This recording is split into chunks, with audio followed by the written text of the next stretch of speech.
હતી. નહીં ભૂલાય ગોઠિયા, નહીં ભૂલાય. આ દશમન નું શું કરવાનું લ્યા? અવસર લઈને બેઠો છે તોય મને ગોઠિયા ખવડાવવા છે. ના મફુજી ના, આ તમે આડા ના પડતા, આ તમે વચ્ચે ના પડતા. આ દશમન ને આજ હું ગોઠિયા ખવડાયો. હો મારો મોટો ભાઈ ગયો, પણ આજ હું ભૂલી જાય મફુજી. ભાજી નાખવા છે અમે. બેહી ગયો. કાકા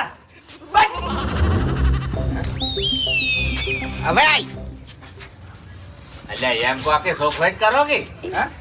પેલા ગોઠિયાની બીક લાગે છે, તમે રોજ ખવડાવો છો ઈ રે ગોઠિયા. ખરેખર મફુજી બે કુટુંબ વચ્ચે ઝઘડા થયા નહીં એટલે ઘણાને ગોઠિયા ખવાર્યા, પણ આજ અવસર લઈને બેઠો છું ને એટલે હકીકતમાં ખવાર્યું હા હા ઈ રે. છે.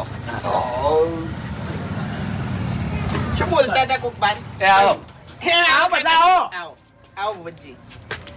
હરીભાઈ બેહવા દેજો. આવો બાપુજી ગોઠિયા ખવારે, ગોઠિયા ખવાડો. હરીભાઈ ઉભા થાજો.